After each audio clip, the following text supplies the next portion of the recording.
Hi friends, எல்லாரும் எப்படி இருக்கீங்க? நல்லா இருக்கீங்களா? இன்னைக்கு நம்ம இந்த வீடியோவில் எதை பற்றி பார்க்க போகிறோம் அப்படின்னா, இந்த சின்ன சின்ன நுணுக்கம் தெரிஞ்சால் போதும், லைனிங் ப்ளவுஸ் நீங்களும் மிக மிக சுலபமான முறையில் ஸ்டிச்சிங் பண்ணலாம். எப்படி நம்ம சுலபமான முறையில் ஸ்டிச்சிங் பண்ணுறதுன்னு பார்ப்போம். வீடியோவை ஸ்கிப் பண்ணாமல் முழுமையாக பாருங்கள். வீடியோக்குள்ளே போகிறதுக்கு முன்னாடி லைக் பண்ணிவிட்டு அப்படியே கூடவே ஹைப் பண்ணிவிட்டு பார்க்க ஸ்டார்ட் பண்ணுங்கள். இப்போ நான் கையில் இருந்து ஸ்டார்ட் பண்ணிக்கிறேன். இப்போ மெயினாக பார்த்தீங்க அப்படின்னா, லைனிங் கிளாத் நமக்கு அகலம் கம்மியாக இருந்தால் ஒரு பக்கம் மட்டும் நம்ம ஜாயிண்ட் கொடுத்தா போதும். 2 பக்கமும் ஜாயிண்ட் கொடுக்க தேவையில்ல. கிளாத் கம்மியாக இருக்கிற பட்சத்தில் இப்போ பார்த்தீங்கன்னா பாருங்கள், 1.5 இன்ச் இந்த சைடில் கிளாத் கம்மியாக இருக்குது பாருங்கள் எனக்கு. அப்போ நான் என்ன பண்ணுறேன் அப்படின்னா 1.5 இன்ச் ஜாயிண்ட் கொடுத்துக்கிறேன் கிளாத்தை. இப்போ நான் தனியாக 1.5 இன்ச் கட் பண்ணி வச்சுருக்கேன். ஒன் சைடு மட்டும் ஒரு பக்கம் மட்டும் இந்த கைக்குழி கட் பண்ணியிருப்போம் பார்த்தீங்களா, அந்த பக்கம் மட்டும் நான் ஒரு 1.5 இன்ச்சில் ஜாயிண்ட் கொடுத்துக்கிறேன். ஏன்னா எல்லா லைனிங் கிளாத்தும் நமக்கு அகலம் வரும்னு சொல்ல முடியாது. அதனால் அகலம் இல்லாத கிளாத்துக்கு நீங்கள் ஒரு பக்கம் மட்டும் ஜாயிண்ட் கொடுத்தா போதும். ஒரு சிலர் பாடியாக வெயிட்டாக இருப்பாங்க, அவங்களுக்குலாம் நம்ம ஒரு பக்கம் ஜாயிண்ட் கொடுத்து தான் ஆகணும். லைனிங் கிளாத் கம்மியாக இருக்கும். அதே போல் கை கிளாத்தில் 2 பக்கமும் இதே போல் ஜாயிண்ட் கொடுத்துக்கலாம். ஜாயிண்ட் கொடுக்குறப்ப நான் கைக்குழி எந்த பக்கம் கட் பண்ணியிருந்தனோ அதே பக்கம் தான் இன்னொரு கைக்கும் ஜாயிண்ட் கொடுக்கணும். இப்போ இந்த பக்கமும் 1.5 இன்ச்சில் ஜாயிண்ட் கொடுத்துக்கிறேன். ஜாயிண்ட் பண்ணிவிட்டு அப்படியே படிமான தையல். இப்போ பார்த்தீங்கன்னா ஈஸியாக நமக்கு வேலை முடிஞ்சிருச்சுங்களா. 2 பக்கம் ஜாயிண்ட் கொடுக்க தேவையில்லை. இப்போ ஈக்குவலாக இந்த கை கிளாத்தை டபுளாக மடித்து அப்படியே இந்த 1.5 இன்ச்சுக்கு நேராக ஒரு சிசர் கட் கொடுத்துருங்க. அப்போ தான் நம்ம ஸ்டிச்சிங் பண்ணுறப்ப ஈஸியாக இருக்கும். இதே போல் இந்த பக்கமும் கிளாத்தை இதே போல் மடித்து சிசர் கட் கொடுத்த பிறகு இப்போ புடவையோட கிளாத்தை மேல் பக்கம் நான் அடியில் வச்சுட்டு அதுக்கு மேலே லைனிங் கிளாத்தை மேலே வச்சுக்கிறேன். இதே போல் மேலே வச்சுட்டு இப்போ நான் மடிச்சடிக்கிறதுக்கு லைனிங் கிளாத் நம்ம கை பெரட்டி தைக்க போகிறோம். அதனால் 1/2 இன்ச் மட்டும் நான் அப்படியே ஸ்டிச் பண்ணிக்கிறேன். நீங்கள் தையலுக்கு 1/2 இன்ச் விட்டுருந்தாலும் அல்லது 3/4 இன்ச் விட்டுருந்தாலும் எந்த அளவுக்கு விட்டுருக்கீங்களோ அந்த அளவுக்கு தையல் ஓட்டிக்கிங்க. அதே போல் தான் இன்னொரு பக்கமும் புடவையோட கிளாத்தை அடியிலையும் லைனிங் கிளாத்தை மேலையும் வச்சு இப்போ பார்த்தீங்கன்னா எந்த பக்கம் கைக்குழி கட் பண்ணியிருக்கோமோ 2 ஒன்றை பார்த்து இருக்க மாதிரி இதே போல் ஜாயின் பண்ணணும். அப்போ தான் நமக்கு இந்த கவர் தட்டு மாறாமல் வரும் ஸ்டிச் பண்ணும் பொழுது. இல்லைன்னா பேக்குக்கும் ஃப்ரண்ட்டுக்கும் எல்லாம் ஒரே மாதிரி வரணும். வேறு மாதிரி வந்துருச்சு அப்படின்னா நமக்கு சைடு ஏற்றம் இறக்கம் வரும், ஃபினிஷிங் கரெக்டாக இருக்காது. இப்போ இந்த பக்கமும் அதே போல் நான் ஒரு 1/2 இன்ச் தையல் ஓட்டி எடுத்துக்கிறேன். அதுக்கு பிறகு பார்த்தீங்கன்னா படிமான தையல். இந்த படிமான தையல் ஓட்டும் பொழுது எப்படி ஓட்டணும் அப்படின்னா, அந்த பிசுறு 1/2 இன்ச் லைனிங் கிளாத் பக்கம் வர மாதிரி தான் படிமான தையல் போடணும். இப்போ லைனிங் கிளாத்துக்கு மேலே வர மாதிரி நான் படிமான தையல் போட்டுட்டேன். நல்லா பாருங்கள், லைனிங் கிளாத் மேலே தான் பிசுறு வரணும். புடவையோட கிளாத்தில் அந்த பிசுரை நகர்த்தி விட்டு படிமான தையல் போடக்கூடாது. அப்போ தான் நம்ம பெரட்டி தைக்கும் பொழுது ஃபினிஷிங் நல்லா இருக்கும் பார்க்க. அப்படியே மறுபடி இதே போல் இப்படி பெரட்டி இப்போ மேலே ஒரு தையல் அப்படியே ஓரமாக போடணும். தையல் நல்லா ஒரு ஊசியோட ஒட்டுள்ள ஓரமாகவே தையல் ஓட்டிட்டு வாங்க. இதே போல் தையல் ஓட்டிட்டு அதுக்கு பிறகு பார்த்தீங்க அப்படின்னா நல்லா சுற்றிக்கும். லைனிங் கிளாத்தை சுற்றி தையல் ஓட்டிகிட்டே வந்துடணும். அதே போல் 2 கை கிளாத்துலேயும் நம்ம ஜாயின் பண்ணிக்கலாம். இதே போல் தையல் ஓட்டிட்டு பக்கத்துலேயே மறுபடி டபுள் தையல் கொடுத்துக்கணும். ஃபஸ்ட்டு ஓரத்தில் ஒரு தையல், மறுபடி ஒரு 1/4 இன்ச் பக்கத்தில் ஒரு தையல்.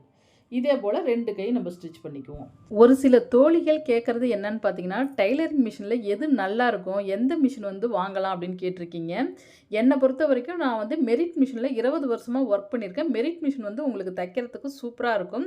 அது இல்லாத பார்த்தீங்கன்னா மெரிட் மிஷினு நல்ல மேடேறும். நூல் அடிக்கடி கட் ஆகுதுன்னு சொல்கிறீங்களா, அந்த கட் ஆகிற ப்ராப்ளம் இருக்காது. நமக்கு கம்பெனி மிஷினாகவும் போயிடுச்சு. இப்போ பவர் மிஷினில் தைக்கலாம், இருந்தாலும் பார்த்தீங்கன்னா ரேட் உங்களுக்கு அமௌண்ட் பவர் மிஷின் போது 20,000 25,000க்கு மேலே தான் இருக்குது. மெரிட் மிஷின் அமௌண்ட் உங்களுக்கு ரொம்ப ரொம்ப கம்மியாக தான் இருக்கும். உங்களுக்கு மெரிட் மிஷின் வேணும் அப்படிங்கிறவங்க ப்ராடக்ட் லிங்க் கொடுத்துருக்கேன், வேணுங்கிறவங்க செக் பண்ணி வாங்கிக்கிங்க. நீங்க டைலரிங் மிஷினே வாங்குனாலும், வாரம் 2 முறை வந்து பார்த்தீங்க அப்படின்னா, கண்டிப்பா ஆயில் விடணும். உங்களுக்கு நான் அதுவும் சொல்லி தரேன். எந்தெந்த இடத்துல நம்ப ஆயில் விடணும் மிஷினுக்கு அப்படிங்கிறதையும் உங்களுக்கு ஒரு வீடியோ நான் போடுறேன் கண்டிப்பா. சரிங்க ஃப்ரெண்ட்ஸ், இப்ப பார்த்தீங்க அப்படின்னா, நம்ம ஸ்டிச்சிங் வீடியோக்குள்ள போயிருவோம். இப்ப இதுல பக்கத்துல வந்து பார்த்தீங்க அப்படின்னா, நான் ஒரு 1/4 இன்ச்சுல ஓரமா ஒரு ஊசியோட ஒரு தையலும், பக்கத்துல ஒரு 1/4 இன்ச்சும் தையல் ஒட்டிட்டு, இப்ப எக்ஸ்ட்ரா உள்ள கிளாத்த நான் கட் பண்ணிக்கிறேன். இப்ப இதே போல எக்ஸ்ட்ரா உள்ள கிளாத்த கட் பண்ணிட்டு அடுத்து நம்ம பேக் பார்ட் எப்படி ஸ்டிச் பண்ணுறது அப்படிங்கிறதே உங்களுக்கு நான் இப்போ ஸ்டெப் பை ஸ்டெப்பாக சொல்லி தந்துடுறேன். நீங்கள் ஒரு வீடியோ நான் சொல்லி தரேன் அப்படின்னா உங்களுக்கு எந்த பாயிண்டில் எந்த இடத்துல புரியல அப்படின்னாலும் நீங்கள் கமெண்ட்டில் சொன்னீங்கன்னா தான் நான் அடுத்த வீடியோவில் புரிகிற மாதிரி இன்னும் உங்களுக்கு பெட்டராக சொல்லி தருவேன். லைட்டாக பிசுறு இருந்தாலும் இப்படி கட் பண்ணிக்கிங்க. இப்போ பேக் பார்ட்டு ஈஸியான முறையில் எப்படி ஸ்டிச்சிங் பண்ணுறதுன்னு பார்க்கலாங்களா? இப்போ இதுலேயும் அதே போல் தான் புடவையோட கிளாத்தை அடியிலையும் லைனிங் கிளாத்தை மேலேயும் வைக்கணும். இதே போல் இப்படி வச்சுக்கிங்க. இதே போல் இப்படி வச்சுட்டு இப்போ என்ன பண்ணணும் அப்படின்னா, ஒரு சிலருக்கு புதுசாக நீங்கள் டைலரிங் பழகுறீங்க அப்படின்னா, உங்களுக்கு கிளாத் நழுக்கிற மாதிரி ஒரு ஃபீலிங் இருந்துச்சு அப்படின்னா, நீங்கள் என்ன பண்ணலாம் அப்படின்னா, சென்டராக நீடில் போட்டு குத்திட்டு கூட நீங்கள் அதுக்கு பிறகு ஸ்டிச் பண்ண ஸ்டார்ட் பண்ணலாம். இப்போ பார்த்தீங்கன்னா, அப்படி நான் சென்டராக பாருங்கள் நீடில் போட்டு இப்படி குத்திக்கிறேன். கிளாத் நழுகாமல் இருக்கிறதுக்காக இதே போல் குத்திட்டு, உங்களுக்கு இந்த இடுப்பு பகுதி இருக்குங்கள்ல அடிப்பாட்டம், இந்த அடிப்பாட்டம் நீங்கள் தையலுக்கு நான் ஒரு 3/4 இன்ச் விட்ருக்கேன். அந்த 3/4 இன்ச்லேயே இதே போல் நான் தையல் ஓட்டிக்கிறேன் பாருங்கள். ஃபஸ்ட்டு ஸ்டெப் அடிப்பாட்டத்தில் ஒரு 3/4 இன்ச் இதே போல் தையல் ஓட்டிடுவாங்க. நீங்கள் 1/2 இன்ச் விட்டுருந்தீங்கன்னா 1/2 இன்ச்சில் தையல் ஓட்டலாம். 1 இன்ச் விட்டுருந்தீங்கன்னா 1 இன்ச்சில் தையல் ஓட்டிக்கலாம். அடுத்து பேக்கில் பார்த்தீங்கன்னா, நீங்கள் ரவுண்ட் நெக் கட் பண்ணியிருந்தீங்கனாலும் சரி, அல்லது பா நெக் கட் பண்ணியிருந்தாலும் சரி, இதே போல் ஒரு 1/4 இன்ச்சில் நான் ரவுண்ட் ஷேப்பில் இதே போல் தையல் ஓட்டிக்கிறேன். கிளாத் நழுகாமல் இருக்கிறதுக்கு சென்டராக நீடில் போட்டு குத்திட்டு இதே போல் ட்ரை பண்ணணும். இப்போ நான் ஒரு 1/4 இன்ச் இதே போல் பார்த்தீங்கன்னா, அப்படியே கையால் நல்லா அப்படியே அமுத்தி பிடிச்சு அப்படியே ஸ்டிச் பண்ணிட்டு வந்துடுறேன். இதே போல் அப்படி ஸ்டிச் பண்ணிவிட்டு இப்போ இந்த எக்ஸ்ட்ரா இருக்க பீஸை கட் பண்ணிக்கலாம். உங்களுக்கு ஒரு ஈஸியான முறை தான் இது. இப்போ உங்களுக்கு நெக்கும் வேலை முடிஞ்சிடும், அடிப்பாட்டமும் வேலை முடிஞ்சிடும். இப்போ கொஞ்சம் அந்த தையலை தாண்டாமல் கொஞ்சம் கொஞ்சமாக சிசர் கட் கொடுத்துருவாங்க. பாருங்க, நான் இதே போல் சிசர் கட் கொடுத்துக்கிறேன். இப்படி நீங்கள் தையலை தாண்டி சிசர் கட் கொடுத்துட்டிங்கன்னா கிளாத் பிதுங்க ஆரம்பிச்சிடும். அதனால் தையலுக்குள்ளேயே கொஞ்சம் கொஞ்சமாக சிசர் கட் கொடுத்துட்டு இந்த நீடியில் எடுத்துட்டு அப்படியே திருப்புங்க. அப்படியே இப்படி உள்ள கையை விட்டு நல்லா அப்படி கிளாத் அப்படி திருப்பும் பொழுது நல்லா சூப்பராக வந்துடும். உங்களுக்கு பிசுறு எல்லாமே உள்பக்கமாக போயிடும். உங்களுக்கு பார்த்திங்கன்னா இப்போ அடிப்பாட்டத்துக்கும் உள்பக்கம் பிசுறு போயிடுச்சு, நெக்குக்கும் உள்பக்கமாக பிசுறு போயிடுச்சு. இப்போ இதுக்கு மேலே நம்ம ஓரமாக அப்படியே தையல் ஓட்ட வேண்டியதான். இப்படி நல்லா அதுக்கு முன்னாடி இப்படி நெகத்தால் நல்லா அப்படி தேய்ச்சி விடுங்க. இதே போல் இப்படி நான் நெகத்தால் தேய்ச்சி விட்டுக்கிறேன். அப்போ தான் ஃபினிஷிங் நல்லாயிருக்கும். அதுக்கு பிறகு இதே போல் ஓரமாக தையல் போட்டுக்குங்க. ஒரு ஊசியடை நெக்கில் ஓரமாக தையல் போட்டுட்டு வரணும். எந்த அளவுக்கு ஒட்டுல போட முடியுமோ அந்த அளவுக்கு ஓரமாக இதே போல் நான் தையல் கொடுத்துக்கிறேன். மேல் பக்கமாக நெக்கில் மேல் பக்கமாக ஓரமாக அப்படி இதே போல் தையல் ஓட்டிட்டு அதுக்கு பிறகு பார்த்தீங்க அப்படின்னா, இப்போ நெக் வேலை முடிஞ்சிருச்சிங்களா? இப்போ அடிப்பாட்டமும் அதே போல் தான். அடிப்பாட்டத்தையும் நல்லா அப்படி தேய்ச்சி விட்டு நல்லா அப்படி கிளாத்தை எடுத்து விட்டு அப்படியே ஓரமாக தையல்.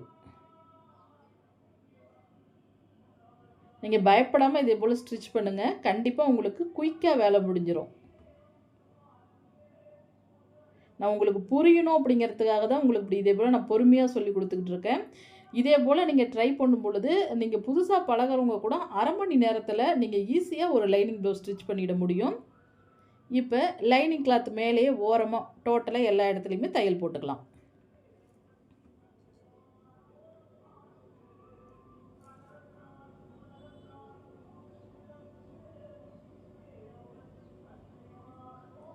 அடுத்து ஷோல்டர்,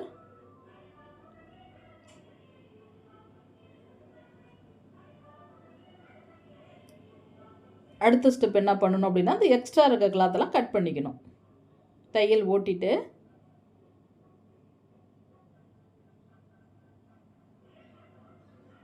இப்போ நான் எக்ஸ்ட்ரா இருக்க தையலை கட் பண்ணிக்கிறேன். எக்ஸ்ட்ரா இருக்க கிளாத்தை கட் பண்ணுறதுக்கு முன்னாடி பார்த்திங்கன்னா அந்த அடி பாட்டத்திலேயே பக்கத்தில் ஒரு தையல் போடணும். 1/4 இன்ச் பக்கத்தில். எதனால் அப்படின்னா நம்ம கை கிளாத்து தைக்கும் பொழுது எப்படி பக்கத்தில் ஒரு 1/4 இன்ச் தையல் போட்டோம், அதே போல் தான் அடிப்பாட்டம் இடுப்பு பகுதியிலையும்.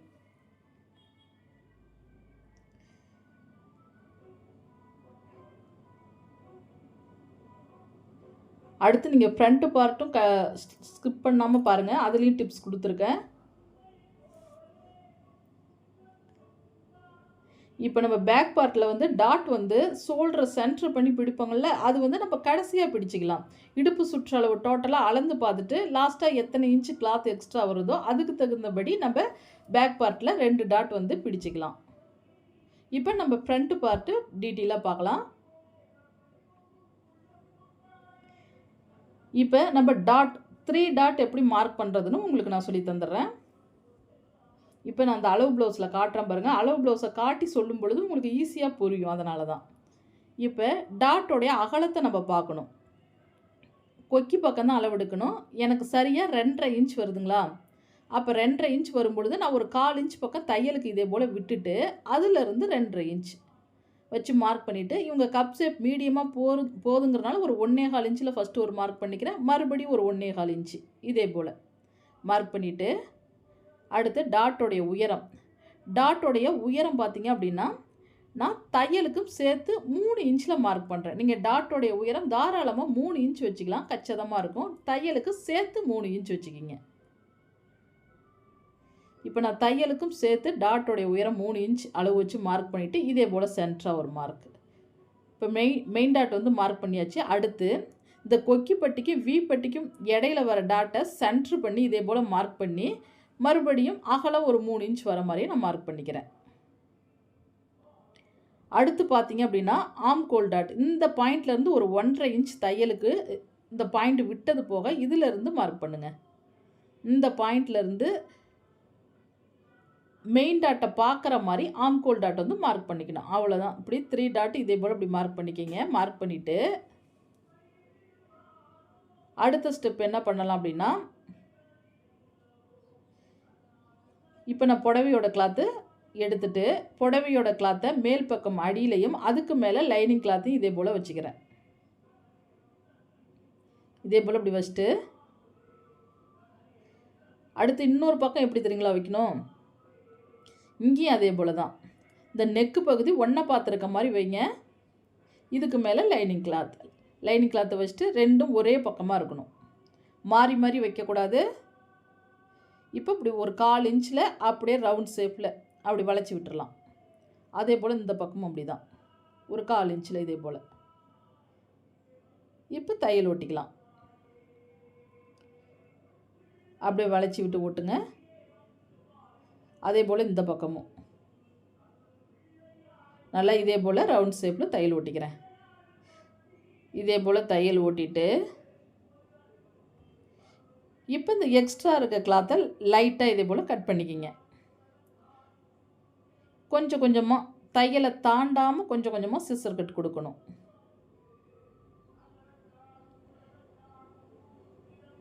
பாருங்கள், தையலுக்குள்ளேயே கொஞ்சம் கொஞ்சமாக நான் சிசர் கட் கொடுத்துட்டு இப்போ அப்படியே திருப்பிக்கலாம். அப்படி பெரட்டி நல்லா அப்படி நகத்தால் தேய்ச்சி விட்டு, நீங்கள் நகத்தால் அப்படி தேய்க்கும் பொழுது நல்லா ஃபினிஷிங் நல்லா வந்துடும். அப்படியே மேல் பக்கமாக ஓரமாக ஒரு தையல். இப்போ முன்கழுத்து வேலையும் நமக்கு ஈஸியாக முடிஞ்சிடும். அதே போல் இந்த பக்கமும் அப்படி தான். அப்படியே மேல் பக்கமாக ஒரு தையல்.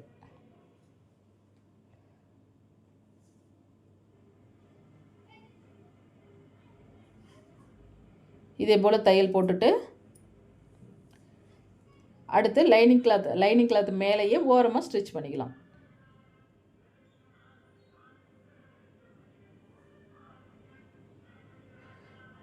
உங்களுக்கு இந்த கிரேப் சில்க் சாரீ புடவை, அது இல்லாத இந்த சாஃப்ட் பூனம் சாரியோட லைனிங் ப்ளவுஸு, இதுக்கெல்லாம் நீங்கள் சென்டராக நீடில் போட்டு குத்திட்டு ட்ரை பண்ணுங்கள், புதுசாக பழகிறவங்க.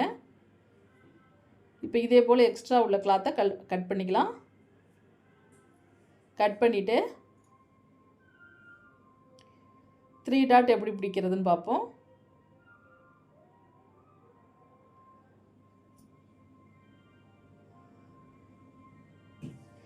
இப்போ இந்த டாட்டுக்கிட்டையும் அடையாளத்துக்காக கொஞ்சம் கொஞ்சம் சிசர் கட் கொடுத்துக்கிறேன்.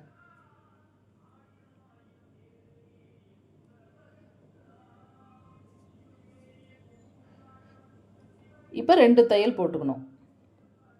ஏன்னா நீங்கள் ஒரு தையல் போட்டிங்க அப்படின்னா டாட் வந்து பிரிஞ்சிடும். அதனால் எப்பயும் டாட் பிடிக்கும்பொழுது 2 தையல் போட்டுக்குங்க.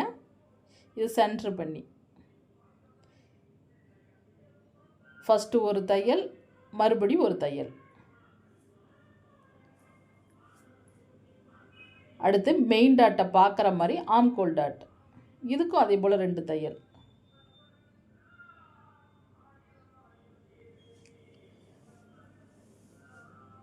இப்போ 3 டாட் பிடிச்சாச்சுங்களா? கப் ஷேப்பு நமக்கு சூப்பராக வந்துடும். இது நார்மல் ப்ளவுஸ் அப்படிங்கிறதுனால பாருங்கள் நல்லா எடுப்பாகவே நல்லாவே இருக்குது. அடுத்து இந்த பக்கம் எப்படி டாட் பிடிக்கிறதுன்னு உங்களுக்கு நான் ஈஸியாக சொல்லி கொடுக்குறேன்.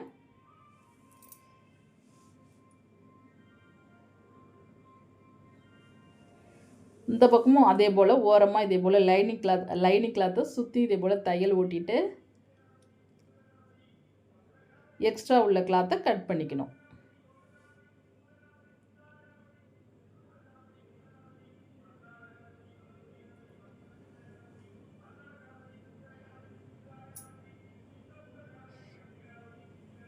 இதே போல் இப்படி எக்ஸ்ட்ரா உள்ள கிளாத்தை கட் பண்ணிவிட்டு அடையாளத்துக்காக கொஞ்சம் கொஞ்சம் நான் சிசர் கட் கொடுத்துக்கிறேன் டாட் பிடிக்க.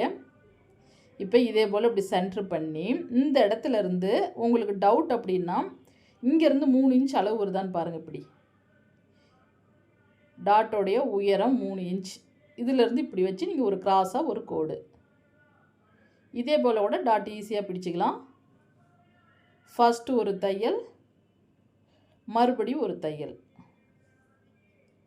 அடுத்து கொக்கி பட்டிக்கும் வி பட்டிக்கும் இடையில இப்படி சென்ட்ரு பண்ணி ஒரு 3 இன்ச் அகலம் வர மாதிரி அப்படியே டாட், 2 தையல்.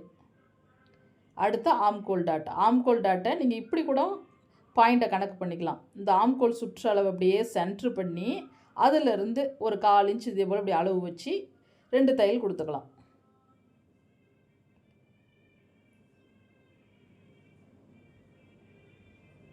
இப்போ ஃப்ரண்ட் பார்ட்டில் 2 பக்கமும் நம்ம வந்து டாட் பிடிச்சாச்சு. இதே போல் இப்படி டாட் பிடிச்சிட்டு அடுத்த பாயிண்ட் பார்த்தீங்கன்னா பட்டி கிளாத் எப்படி ஈஸியான முறையில் நம்ம ஸ்டிச் பண்ணுறதுன்னு பார்க்கலாம். இப்போ உங்களுக்கு லைனிங் கிளாத் வந்து பார்த்தீங்க அப்படின்னா 2 கிளாத் வேணும் நமக்கு. மெயின் கிளாத் வந்து ஒரு கிளாத் இருந்தால் போதும். அப்போ ஃப்ரண்ட் பார்ட்டில் ஒரு பக்கத்துக்கு 3 கிளாத் வேணும். இப்போ பார்த்தீங்க அப்படின்னா நான் புடவையோட கிளாத்தை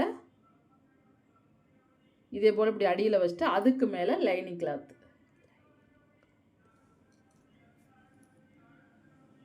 இப்படி லைட்டாக பிசுரெல்லாம் கட் பண்ணிவிட்டு இப்போ இந்த பாயிண்ட்லேருந்து ஒரு 1.5 இன்ச் ஒரு ஸ்கேல் அளவு இதே போல் வச்சுக்கிங்க. ஒரு ஸ்கேல் அளவு இதே போல் வச்சு இப்படி மார்க் பண்ணிக்கலாம். இதே போல் இப்படி மார்க் பண்ணிவிட்டு அடுத்த பாயிண்ட் பார்த்தீங்க அப்படின்னா அளவு ப்ளவுஸ் எடுத்துக்கலாம். அளவு ப்ளவுஸ் எடுத்துட்டு இந்த பட்டி கிளாத்தோட உயரம் இதே போல் வைங்க. இப்படி இப்போ பட்டி கிளாத் உயரம் எந்த பாயிண்டில் முடியுதோ ஃபஸ்ட்டு ஒரு மார்க் பண்ணுங்கள். தையலுக்காக ஒரு 1/4 இன்ச் பக்கம் மேலே மார்க் பண்ணுங்கள். அடுத்து சைடு பட்டி இந்த பாயிண்ட்லேருந்து ஃபஸ்ட்டு ஒரு மார்க் பண்ணுங்கள். தையலுக்காக ஒரு 1/4 இன்ச் பக்கம் மேலே மார்க் பண்ணிக்கிங்க. அடுத்து இந்த பாயிண்டில் ஒரு 1/4 இன்ச் விட்டுட்டு இந்த இடத்துல இருந்து ஒரு 2.5 இன்ச் ஃப்ரண்ட்டில் எப்படி தையலுக்கு 1/4 இன்ச் விட்டுட்டு 2.5 இன்ச் அளவு வச்சோமோ டாட்டுக்கு அதே போல் தான் பட்டியிலையும். இப்போ இந்த இடத்துல இருந்து 2.5 வருதுங்களா பாருங்கள். இங்கேருந்து ஒரு 2.5, இந்த பாயிண்ட்லேருந்து 1 இன்ச். அப்போ தான் நமக்கு கப் ஷேப் நல்லாயிருக்கும். இதே போல் அளவு வச்சு கிராஸ் கொடுங்க. இப்படி இந்த ஷேப்பில் கிராஸ் கொடுத்து இதே போல் நீங்கள் பட்டி கிளாத் கட் பண்ணி நீங்கள் ஸ்டிச்சிங் பண்ணி பாருங்கள். கப் ஷேப்பில் எந்த மிஸ்டேக்கும் வராது.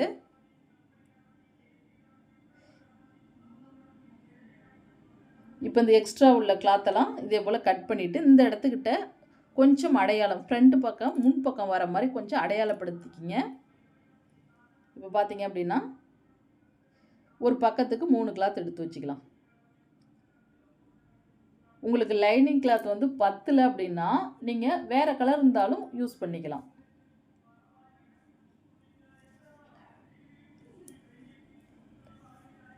இப்போ நான் ஒரு பக்கத்துக்கு 3 பீஸ் எடுத்துக்கிட்டேன். ஏன் 3 பீஸ் எடுக்க சொல்கிறேன்னா, அப்போ தான் நமக்கு பட்டி வந்து திக்னஸ் கிடைக்கும். அதனால தான் 3 பீஸ் எடுக்க சொல்கிறேன். இப்போ பார்த்தீங்கன்னா புடவையோட கிளாத்தை அடியில் வச்சு, அடுத்து பார்த்தீங்க அப்படின்னா, இப்போ நான் புடவையோட கிளாத்தை அடியில் வச்சுருக்காங்களா, லைனிங் பீஸ் ஒரு பீஸ், அதுக்கு மேலே புடவையோட கிளாத்து இதே போல் வச்சு ஒரு தையல். இப்போ இந்த டாட்டை இதே போல் இப்படி மடித்து விடுங்க. டாட்டை இதே போல் மடித்து விட்டு இதே போல் இப்படி தையல் ஓட்டிட்டு, அதுக்கு பிறகு பார்த்தீங்கன்னா லைனிங் பீஸ் வந்து மறுபடி ஒரு பீஸ் மேலே இதே போல் கொடுத்துக்குங்க.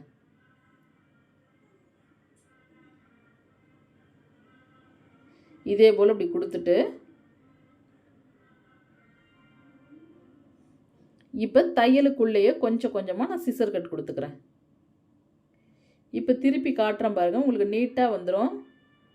பிசுறு உள்பக்கமாக போயிடும், உங்களுக்கு வெளியே தெரியவே தெரியாது. பிசுறு உள்பக்கம் பார்த்தாலும் பிசுறு தெரியாது, வெளிப்பக்கம் பார்த்தாலும் பிசுறு தெரியாது. பாருங்கள் எவ்வளோ ஃபினிஷிங் சூப்பராக வந்துடும்.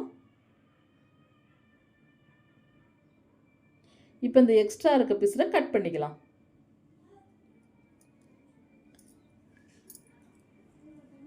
இதே போல் இன்னொரு பக்கமும் நம்ம பட்டி கிளாத்தை ஜாயிண்ட் கொடுத்துக்கலாம். இப்போ டாட்டுக்கு மேலே பார்த்தீங்க அப்படின்னா, நான் புடவையோட கிளாத்தும் அதுக்கு மேலே லைனிங் பீஸ். இப்போ மேல் பக்கம் 2 பீஸ் ஆச்சுங்களா, அடுத்து அடியில் ஒரு பீஸ் கொடுக்கணும். ஃபஸ்ட்டு இந்த மேல் பக்கம் மட்டும் நான் தனியாக ஸ்டிச் பண்ணிவிட்டு அப்புறம் அடியில் தைச்சி காட்டினா உங்களுக்கு தெளிவாக புரியும். இப்போ இதே போல் டாட்டை மடித்து விடணும். நல்லா இதே போல் இப்படி மடித்து விட்டு இதே போல் இப்படி தையல் போட்டுக்குங்க. போட்டுட்டு அடுத்து இன்னொரு பீஸ் இருக்குங்களா, அதை அடிப்பக்கமாக இப்படி கொடுங்க. இதுக்கு அடிப்பக்கமாக இதே போல் கொடுக்கும் பொழுது உள்ள வெளியே உங்களுக்கு கரெக்டாக வந்துடும்.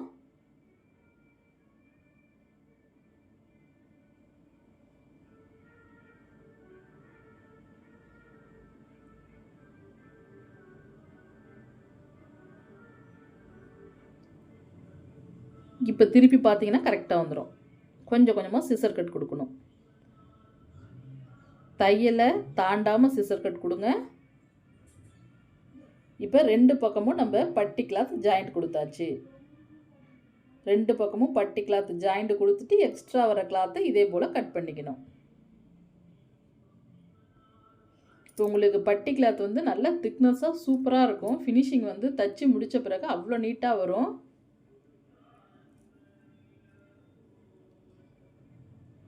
நீங்கள் எப்போ லைனிங் கிளாத் கொடுத்தாலும் வந்து பார்த்தீங்கன்னா 3 பீஸ் வந்து கொடுங்க ஒரு பக்கத்துக்கு. தண்ணியிலே அவங்க நினச்சா கூட அப்போ தான் சுருங்காமல் இருக்கும். இப்போ நான் படிமான தையல் போட்டுக்கிறேன். இதே போல் அப்படியே ஓரமாக படிமான தையல் கொடுத்துக்குங்க.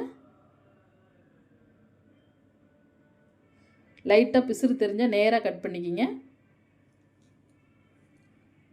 இப்போ அடுத்து பார்த்தீங்க அப்படின்னா பேக் பார்ட் ஆல்ரெடி நம்ம ஸ்டிச் பண்ணி வச்சுருந்ததில் ஷோல்டரை ஜாயின் பண்ணிக்கலாம்.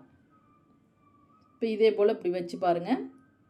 இந்த ஆம்கோல் சுற்றளவு அப்படியே கரெக்ட் பண்ணி அப்படியே ஷோல்டர் ஜாயின் பண்ணிக்க வேண்டியதான். நல்லா அப்படி ரஃப் அடிங்க. எப்பயும் ஷோல்டர் ஜாயின் பண்ணும்பொழுது நல்லா ரஃப் அடிச்சுக்கணும். அடுத்து இந்த பக்கமும் ஷோல்டர் ஜாயின் பண்ணிக்கலாம்.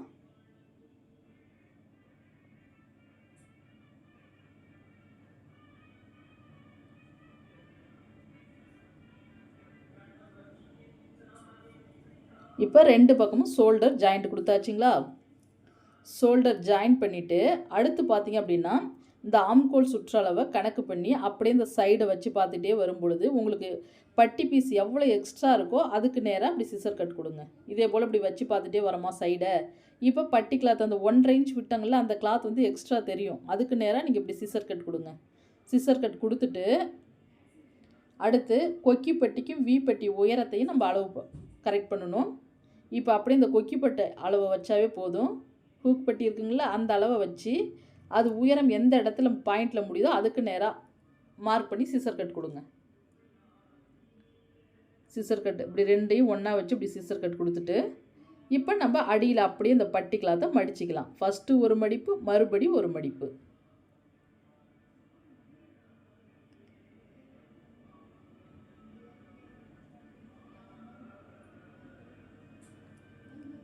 அதே போல் இன்னொரு பக்கமும் பட்டி பீஸை மடிச்சிக்கலாம்.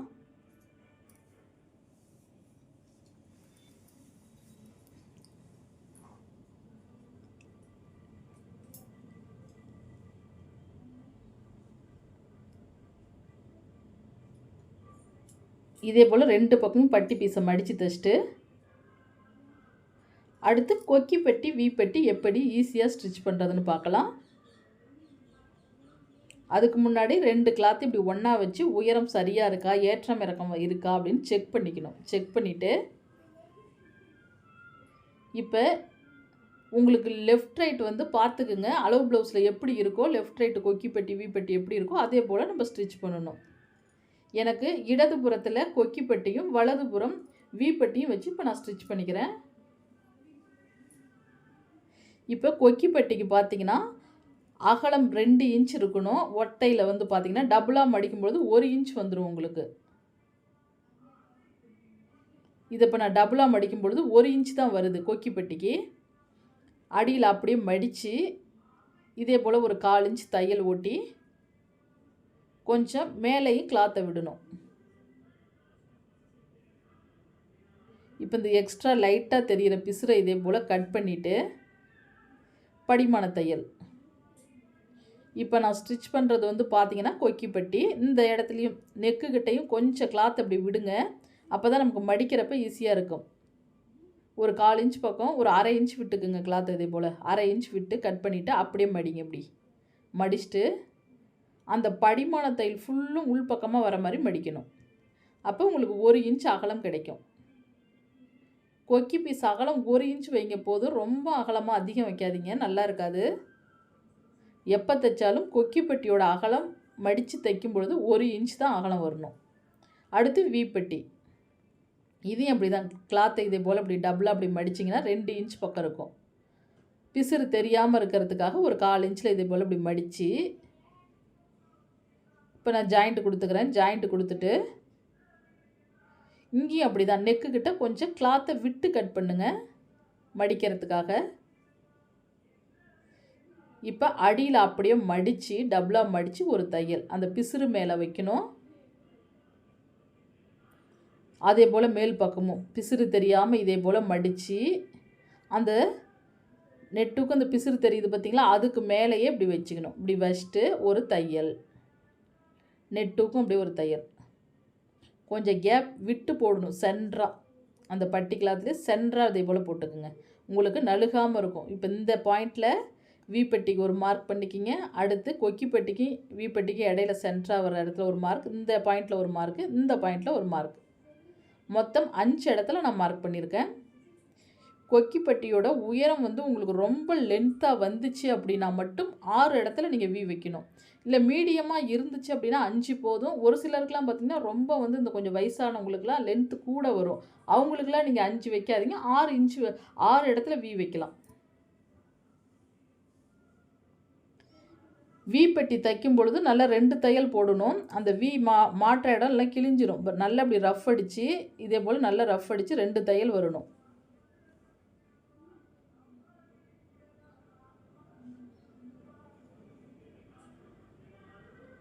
இப்போ வி பட்டி ஸ்டிச் பண்ணி முடிச்சாச்சு.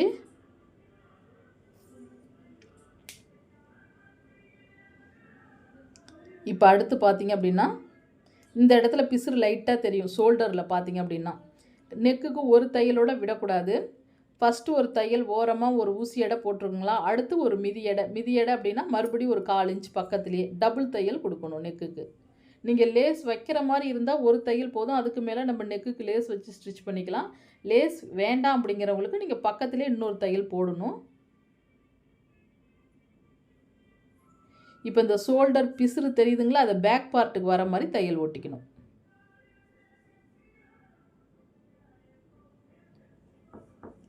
அடுத்த ஸ்டெப் பார்த்திங்க அப்படின்னா அடுத்து பார்த்திங்கன்னா கை கிளாத் இதே போல் வச்சுட்டு இப்போ இந்த ஆம்கோல் சுற்றளவு இருக்குங்களா, அளந்து பார்க்கணும். இதே போல் சமமாக வருதான்னு பாருங்கள். எக்ஸ்ட்ரா இருக்கா, கரெக்டாக இருக்கான்னு. இப்போ எனக்கு கரெக்டாக வருது. அதே போல் கரெக்டாக இருக்கான்னு அளவு பார்த்துட்டு தான் நம்ம ஜாயின் பண்ணணும். இப்போ உங்களுக்கு கைக்குழி எந்த பக்கம் கட் பண்ணியிருக்கீங்களோ, ஃப்ரண்ட்லேயும் கைக்குழி கட் பண்ணியிருப்போம், கையிலையும் அதே போல் கைக்குழி கட் பண்ணியிருப்போம். ரெண்டும் ஒரு பக்கம் ஃப்ரண்ட் பார்ட்டுக்கு கைக்குழி கட் பண்ணுற மாதிரி தான் ஜாயின் பண்ணணும். பேக்கில் வந்து வர மாதிரி வச்சிடாதீங்க மாற்றி கை ஜாயின் பண்ணும் பொழுது.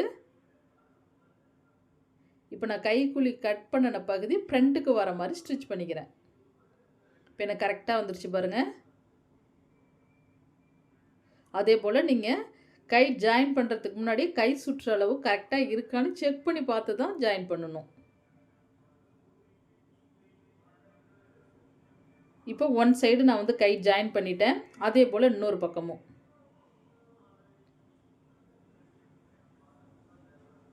இப்போ இதையும் அதே போல் நான் வச்சு பார்த்துக்கிறேன். ஷோல்டர்லேருந்து ஸ்டெப் பை ஸ்டெப்பாக அப்படி வச்சு பார்க்கும்போது எனக்கு சரியாக வருது.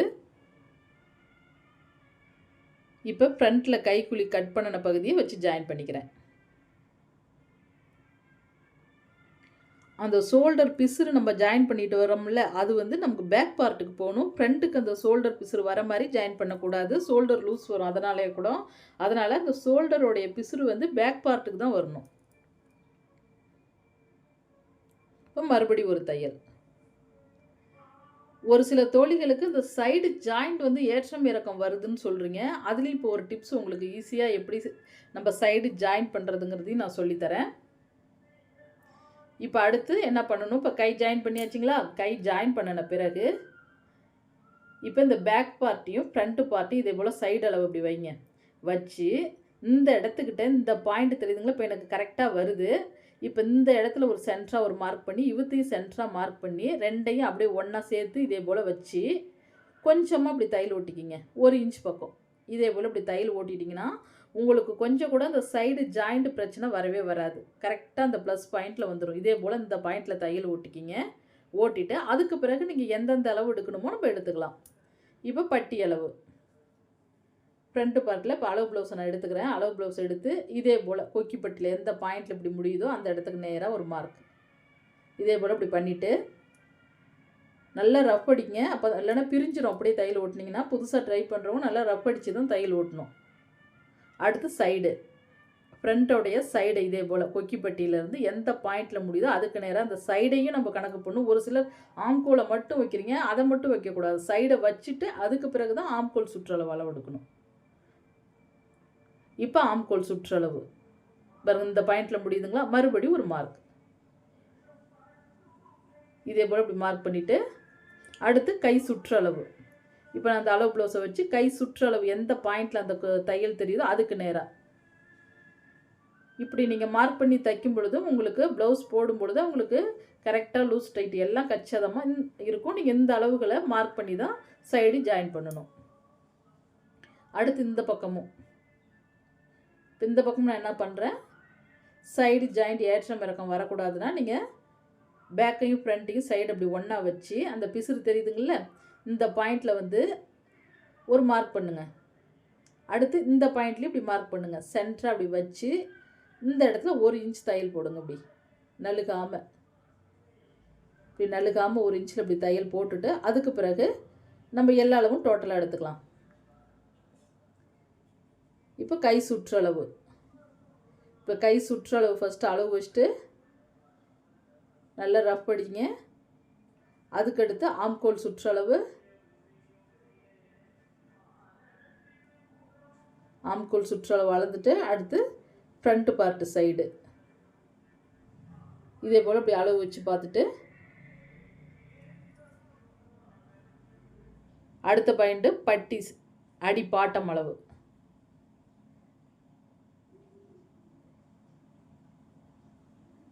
அப்படியே ஜாயிண்ட் கொடுத்துக்கிறேன். கொடுத்துட்டு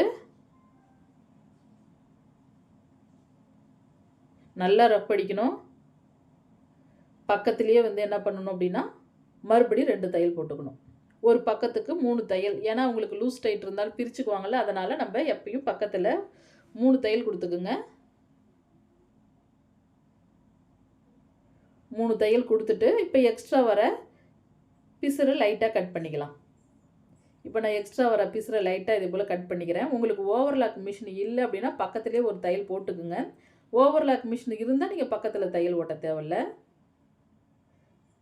இப்போ அடுத்து பார்த்தீங்க அப்படின்னா இடுப்பு சுற்றளவு அளவு எடுக்கணும். இந்த அடிப்பாட்டம் இடுப்பு சுற்றளவு அளந்து பார்த்துட்டு தான் இப்போ எனக்கு இவ்வளோ தான் எக்ஸ்ட்ரா வருது. ஒரு 2 இன்ச் பக்கம் எக்ஸ்ட்ரா வருது. இப்போ இந்த இடத்துல நான் ஷோல்டரை சென்டர் பண்ணி 2 டாட் பிடிச்சிக்கிறேன். பேக் பார்ட்டில் தான் லாஸ்ட்டாக இப்போ நான் டாட் வந்து பிடிச்சிக்கிறேன். நம்ம ஸ்டார்டிங்கே டாட் பிடிக்கிறத விட நீங்கள் லாஸ்ட்டாக வந்து எவ்வளோ இன்ச் வந்து எக்ஸ்ட்ரா கிளாத் இடுப்பு சுற்றளவு வருதோ அதுக்கு தகுந்தபடி நீங்கள் டாட் பிடிச்சிக்கலாம். இப்போ ஷோல்டரை சென்டர் பண்ணி 2 டாட் பிடிச்சிட்டு நம்ம இடுப்பு சுற்றளவு அளவு ப்ளவுஸை வச்சு நீங்கள் அளந்து பார்த்துக்கலாம். அவ்வளோதான், ஃபினிஷிங் வந்து நமக்கு இப்போ நீட்டாக வந்துடுச்சு பாருங்கள். கண்டிப்பாக நீங்களும் ப்ளவுஸ் ஸ்டிச்சிங் இதே மாதிரி ஈஸியாக ஸ்டிச் பண்ணுங்கள். அரை மணி நேரத்தில் குயிக்காக நீங்களும் ஸ்டிச் பண்ணி முடிச்சிடலாம். சைடு நமக்கு ஏற்றம் இறக்கம் வரல பாருங்கள். ஃபினிஷிங் நல்லா சூப்பராக வந்துடும். சரிங்க ஃப்ரெண்ட்ஸ், இப்போ தான் நம்ம சேனலை ஃபஸ்ட் டைம் பார்க்கணும், சப்ஸ்கிரைப் பண்ணுங்கள். உங்கள் ஃப்ரெண்ட்ஸுங்களுக்கு ஷேர் பண்ணுங்கள். நல்லா சூப்பராக நீங்களும் ஸ்டிச் பண்ணுங்கள். நெக்ஸ்ட்டு இன்னொரு உற்சாகமான வீடியோவில் பார்ப்போம். Bye friends.